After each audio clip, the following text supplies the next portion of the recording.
What's up, guys? This is Jay from COI. So, today I want to talk about a challenge that I want my listeners to try if you belong to a Democrat Party or the Republican Party. I will start with the Democrat Party. So, I have a lot of liberal friends, and as a person who is on the left as well, I guess, I don't technically claim it, I'm really taken back by when I ask them who are they going to vote for. The answer that I get most notably is, well, I think it's time for a woman. And that's pretty predictable for two reasons. One, Democrats just enthrall themselves in identity politics. And their Lord and Savior Obama came out just a few weeks ago talking about how if women ran the world, it would be a lot smoother, which is completely moronic to say. Now, look, don't get mad, SJWs. I'm just saying women can screw things up just as equally as men can. He went further on to take a shot at Bernie Sanders and possibly Joe Biden, but I think more Bernie Sanders, when he said the biggest problem with the world is old white men standing in the way. And that hurt because, well, I guess Sanders is an old white man? I don't know. I mean, he's Jewish, but they don't like to talk about that. It's a religion, not a race. I get it. Point is, um, I think Biden took more of the heat on that one. Back to the original point, though. Democrats, stop getting wrapped up in identity politics.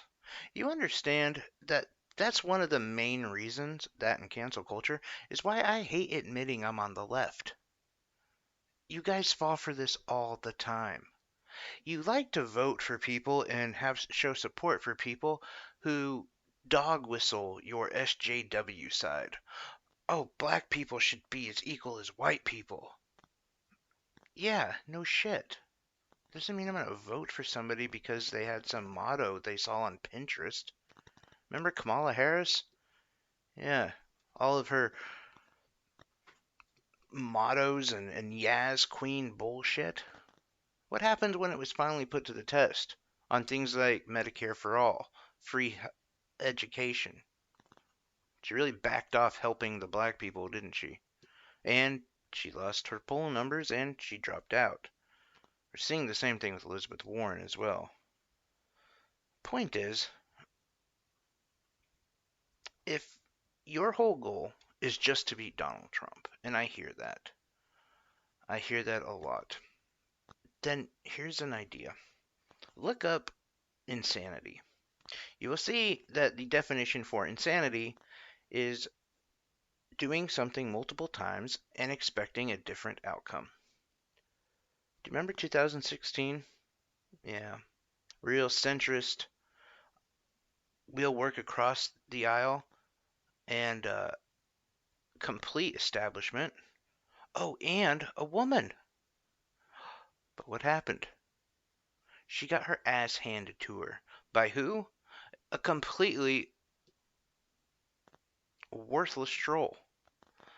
I mean, Donald Trump was the Cleveland Browns of politicians, but he beat Hillary. So don't vote for somebody who resembles Hillary Clinton in any manner, because they're not going to beat Trump.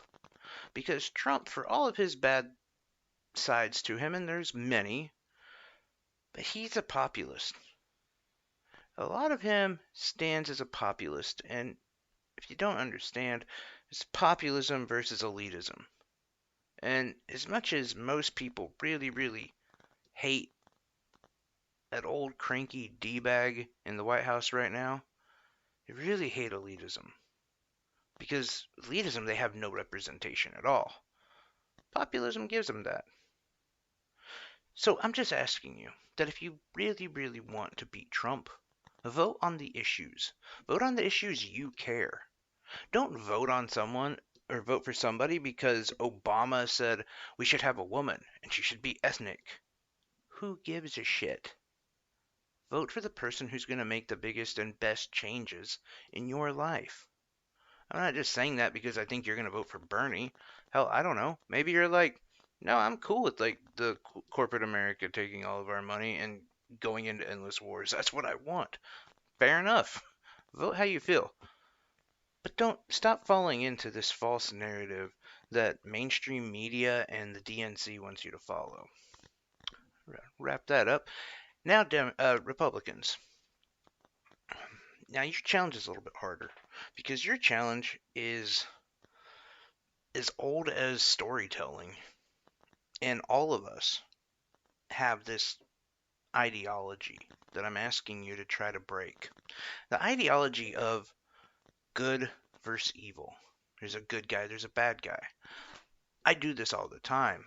Whenever I'm talking to any of my journalist friends, like I'll text Ben Norton and I'll say, hey, who's the bad guy in this situation? And he always texts me back, basically, don't be an idiot. Everything is gray. There's no black or white.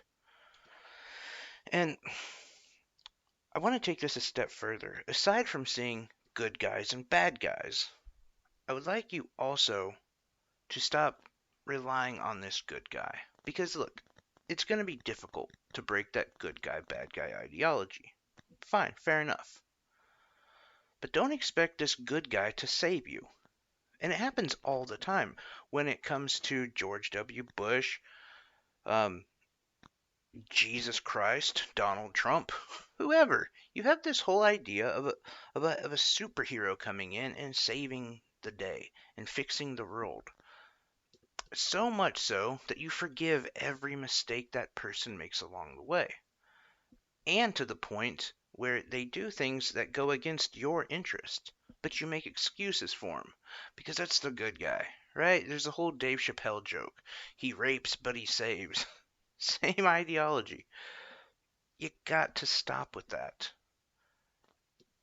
And yes, they'll tell you, well, we're just getting behind our president or our elected official. We're showing support. But you're not. What you're not doing is speaking truth to power. You're letting the king run around naked. You got to tell the emperor, hey, put some clothes on. Point is, there's a gun law that was talked about, the red flag law, where if you had a gun and you were seen as a terrorist or a wife beater or whatever, they were throwing around this idea that law enforcement could come to your house and take it, right? Many Democrats were for this, of course, and some rightfully so. But it got worse than that. This law also showed potentials of threat. And even though Democrats like Beto O'Rourke still agreed with this, a lot of Republicans definitely pushed back. And didn't matter, wasn't going to happen. The NRA was like, no, shut that shit down, Trump. But what did happen, though, is Trump is working on another red flag law having to do with mental illness. And the problem is the parameters on this are so weak, you can't tell what is considered mental illness or not. And what's the reach of the government? How far does it go? How is it limited? How is this being checked? None of this stuff is actually being set up.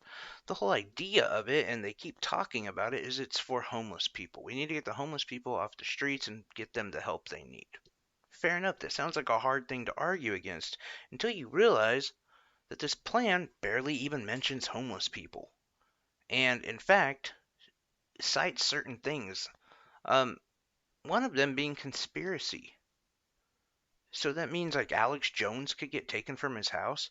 I don't think that's going to happen because he's a pretty good friend with Trump. But what about the people who speak out differently? What about the people who like 3D printing weird shit at home? Are they going to be seen as mentally ill? I don't know. And if you base what Trump thinks is mentally ill, well, he thinks Ocasio-Cortez is mentally ill. Now, I know some of you hate her, but if you really look into her, she's highly educated and she did enough to represent Brooklyn. And she has to have a certain amount of stability about her to graduate from Boston University, worked in MIT, worked for uh, a number of congressmen, sorry, not politicians, well, I guess politicians, but she has a pretty strong resume, is what I'm saying. And he said she's mentally ill. Who determines what's mentally ill? Aside from all of that, just get back to the basis of being a Republican, which I've always liked, which is mind your own business. Leave me the fuck alone. But this law that Trump wants to pass is not mind your own business. It's giving the government free rein to go into your house and red flag you, not just your weapon. I guess all in all, my challenges to both sides are to be true to yourself. And that seems easy, but it's really hard, trust me. I'm a Bernie Sanders supporter, and I'm a vapor shop owner. I had to look and to see if everyone was saying Bernie Sanders was saying vaping should be shut down. That's not true. I actually read the article, and if you look deeper into it, you can actually see that he doesn't give a fuck about vaping, and someone asked him a question out of the blue. He was trying to play both sides of it because he doesn't know shit about it. And that's fine because who gives a fuck what he thinks about vaping? But I still had to hold strong to what I believed in, and I was like, look, if Bernie is going to come out against vaping, I'm going to still support Bernie, but I'm going to do a video about why he's wrong on this and how it's fucked up to come after vaping. But again, that was a socialist scare tactic. They made it look like, socialism, see, they're just coming after our shit, when Bernie's not even a socialist. The entire point, though, is to vote how you believe. And when your representative acts against what you believe, call them out. We're the only thing that is going to change America. Is our voices collectively and our votes collectively are the things that control these people. I mean, look, both sides are always going to say the big, ugly people in our world is politicians and companies. Call them out on their bullshit. We are the 90%. I know, it used to be 99. No, but really, I mean, we are the majority. Use your voice. Stay principled. And don't fall for mainstream media bullshit. And that includes Fox News. That includes CNN. All of them. Because both sides, as you can tell, have the same goddamn challenge. Anyway, thanks a lot, guys. Have a good evening.